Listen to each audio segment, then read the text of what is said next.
Hey everyone, and welcome to this interactive storybook explainer. I am so incredibly excited to take you on this journey today. We're going to jump right into the pages of history to uncover some truly timeless moral and spiritual lessons. Now, these are definitely not just dry, boring facts from the past. No, these are living, breathing stories packed with wisdom, and they're specifically put together to inspire young minds and teenagers today. We'll be walking through three amazing narratives from the prophetic biography, pulling out the core moral values, and actually translating the beautiful Arabic concepts along the way. So let's dive in. But right before we open that first chapter, I want you to imagine something for a second. Have you ever messed up big time? Like a massive, super embarrassing mistake in front of a whole bunch of people, and you just sort of braced yourself, completely expecting everyone to start yelling at you? Well, we've all been there, right? Hold on to that feeling of dread for a moment because it sets the absolute perfect stage for our first incredible tale of surprising reactions and, well, totally unexpected mercy. So here is our table of contents for today's magical storybook. 1. The gentle teacher. 2. The floating gold. And 3. The young leader. Chapter 1. Tale 1. The gentle teacher. Okay, imagine being in a really sacred, highly respected place. Now imagine someone walks right in and does something completely inappropriate just out of pure ignorance. How would the people around them react? More importantly, how should they react? Now, the beautiful Arabic phrase adab el-masjid translates to mosque etiquette, and our source material tells this super famous story about a Bedouin man. He was a nomad from the desert, totally unaware of city customs or sacred rules. He walked straight into the Prophet's mosque and, genuinely not knowing any better, actually began to relieve himself. Yep, right there in the corner. You can literally imagine the absolute shock of everyone standing there in this sacred space built for prayer. And this moment right here brilliantly shows the contrast in human reactions. Naturally, the companions of the prophet were horrified. I mean, the text describes how they jumped up, shouting, totally ready to rush at the man and punish him for disrespecting the mosque. It was this highly tense, really angry moment. But then the prophet intervened. Instead of joining in on the outrage, he issued a calm, completely shocking command. He told his companions, leave him alone and do not interrupt him. He actually let the man finish to prevent him from panicking or hurting himself. So, the really crucial point is how the whole thing was resolved. Once the man was finished, the prophet didn't yell at all. He simply called for a bucket of water to be poured over the mess to clean it up. Then he gently called the Bedouin over and kindly explained that mosques just aren't places for things like that, but rather for remembering God, praying, and reading the Quran. You see, gentleness here isn't weakness, right? It's choosing a calm teaching moment and a simple bucket of water over the super easy path of anger and shouting. It's a profound lesson in how we ought to correct people who simply don't know any better. Chapter 2, Tale 2, The Floating Gold. All right, moving on to our second story. The Arabic phrase al-wafa bil-ahd means fulfilling the covenant or keeping your promises. The source tells us this remarkable story about a man from the children of Israel who needed a massive loan to start a business across the sea. He finds a lender, but the lender asks for a guarantor, someone to back up the loan in case things go south. The man simply replied, God is sufficient as a guarantor. The lender, a bit skeptical maybe, then asks for a witness. The man replies again, God is sufficient as a witness. And amazingly, the lender actually accepted this profound statement of faith. And listen, we are not talking about a small amount of pocket change here. The stakes were huge. He borrowed exactly 1,000 gold dinars. To put that into perspective, that is an absolute fortune. We're talking life-changing wealth, handed over on nothing but a promise and God as the ultimate witness.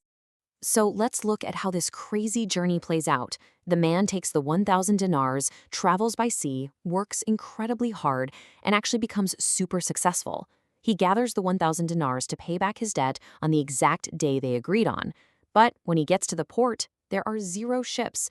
He searches desperately, knowing his deadline is right there, but he's completely stranded. In this dramatic climax, refusing to break his word, he finds a wooden log, hollows it out, seals the 1,000 gold dinars inside along with a letter, and literally chucks the log right into the crashing waves of the ocean, begging God to deliver it to the lender. Now, picture this on the exact opposite side of the sea. The lender is waiting on the beach, scanning the horizon for a ship that's just never coming. Disappointed, he decides to pack it in and head home. But right before he leaves, he spots a random piece of driftwood washed up on the shore. He thinks, well, at least I can use this for my family's fire. So he grabs it. When he takes his saw to chop it up for firewood, out spills the 1,000 gold dinars and the letter. Incredible, right? And that brings us right to the spiritual meaning of the story, which is captured perfectly in the Islamic concept of tawakkul. Now, Tawakkul definitely doesn't mean just sitting back and doing nothing. Notice how the borrower worked hard, gathered the money, and searched frantically for a ship. He did absolutely everything in his human power first. It was only when he had exhausted all earthly options that he tossed the log into the sea. Tawakkul is that perfect balance, taking every possible practical step you can, and then having absolute, unwavering trust in God to handle what is beyond your control. Chapter 3. Tale 3. The Young Leader. Now, if you ever feel like adults don't take you seriously just because of your age, you'll want to listen closely to this one. The Arabic title, Hafiz al-Quran as-Saghir, translates to The Young Quran Memorizer. This is the story of a boy named Amr bin Salama. His tribe lived near a major travel route, and while all the adults were busy with their daily chores, young Amr would run out to meet the passing caravans and travelers, eagerly listening to them recite the Quran. With a super sharp mind and a sincere heart, he memorized whatever he heard. Okay, get ready for this, because this fact absolutely blew my mind when I read the source.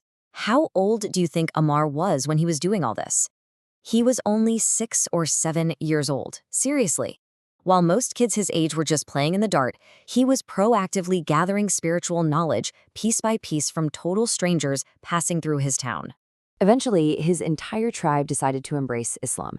They went to the Prophet to learn how to practice their new faith, and the Prophet gave them a really clear, simple rule. When the time for prayer comes, let the one of you who knows the most Quran lead you in prayer. Well, when the tribe returned and looked around to see who actually had the most knowledge, the answer was undeniable. It wasn't the richest elder, and it wasn't the strongest warrior. It was the 7-year-old boy, Amr. Because of that single rule, this tiny kid was pushed to the front to lead all the adults in his community. But the text gives us this beautifully relatable, really human detail. Because Amr's family was quite poor, the shirt he wore was just way too short for him. When he would bow while leading the prayer, his clothes would pull up, exposing his back. A woman from the tribe kindly pointed this out, saying, "Won't you cover the backside of your reader for us?" So the community actually pooled their money together and bought their young leader a brand new, proper Omani shirt. Amr later recalled, "I was never as happy with anything as I was with that shirt." It's just such a heartwarming reminder that despite this grand leadership role, he was still just a little boy who was overjoyed by getting a new piece of clothing. So the big takeaway here is elevation. In so many societies, your status is determined by how old you are, your bank account, or who your parents are. But this story brilliantly shows that true, lasting elevation comes from knowledge and sincere effort. Think about it.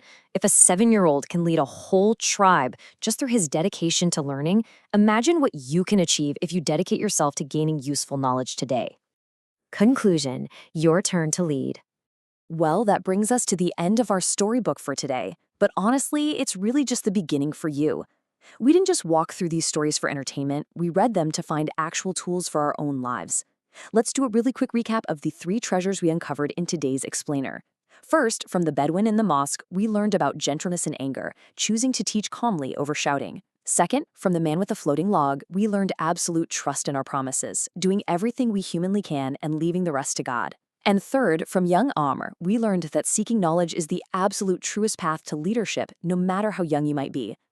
So, I want to leave you with this final thought.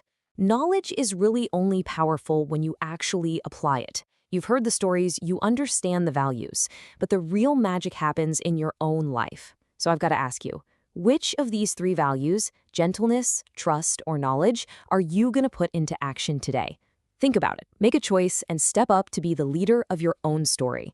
Thank you so much for hanging out with me on this explainer, and I absolutely cannot wait to guide you through our next topic.